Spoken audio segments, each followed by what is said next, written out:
uNkulunkulu akakulona uphile busho uphumelele Pastor Winnie Chalile iyona le uNkulunkulu akakulona uphile busho uphumelele Pastor Winnie inambise sokuyimember noma ke isebenza ngoba uyanikela ku-channel isenza ngoba uyayiseka i-channel phela awungasabi fona from Monday to Friday from 9 ku-5 ntambama kuphela sale nje sawubona phakathi uphupha inkwazi hayi usanela uyabingelela but akachazi ubeyenzani inkwazi ngoba ngithi iphupho ufuna ulichaze exactly umuntu methi nje uphupha inkwazi like ngathi nje iqala vela boom wavula amehlo ubona inkwazi wathi nya kwaphela lapho yabona so iphupho ufuna ulichaze lonke because it doesn't matter yini uphupha inkwazi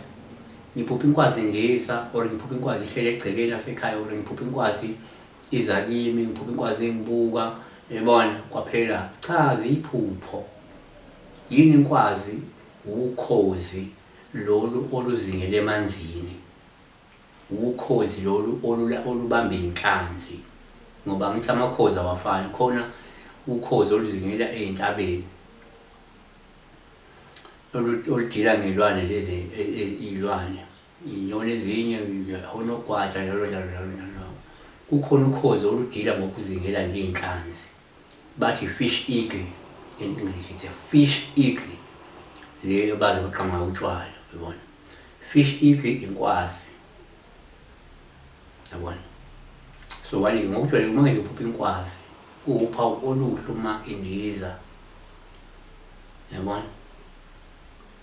ngoba lokusho kungenzeka ke ngabe yandiza noma uyibona isukuma indiza yabona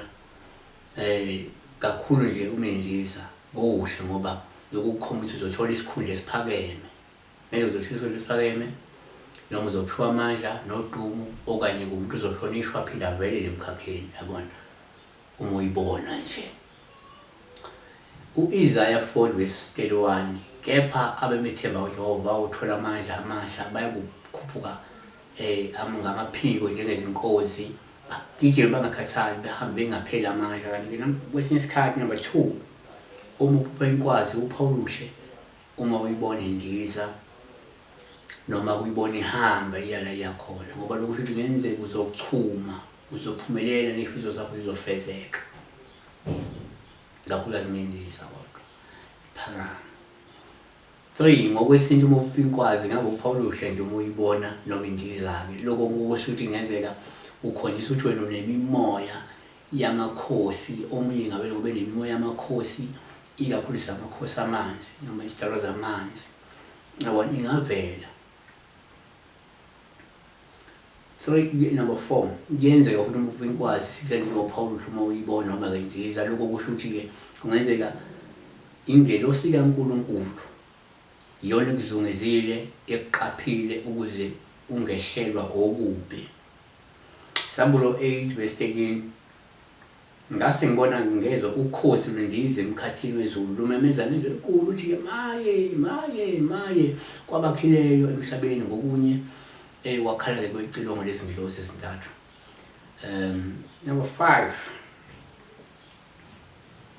kwabanye uma uphupha inkwazi kuPawulushe uma uyibona ke noma indiza lokho ngabe kuveza ukuthi okuPawulushe uma indiza noma uyibona ifuna ukuhlasela ngoba lokho kungenzeka uzovukelwa umuntu omkhulu azama ukukhaphela ngenxa yephambeko zakho ikhona umuntu omkhulu uzokuwena noma ke uzovukelwa izitha noma isitha uDeuteronomy 28:49 uJehova uyakuthumela isizwe esivela kude egcineni komhlaba njengokundiza kokhozi isizwe ongayakuqonda ulimi lwaso Hosea 8:1 beka icilongo emlonyeni wakho onjengokhozi wehlela indlu kaJehova uba beqile ihole sami baphambi kweDeuteronomy sebona kusika la ukwazi ukhozi lokuthola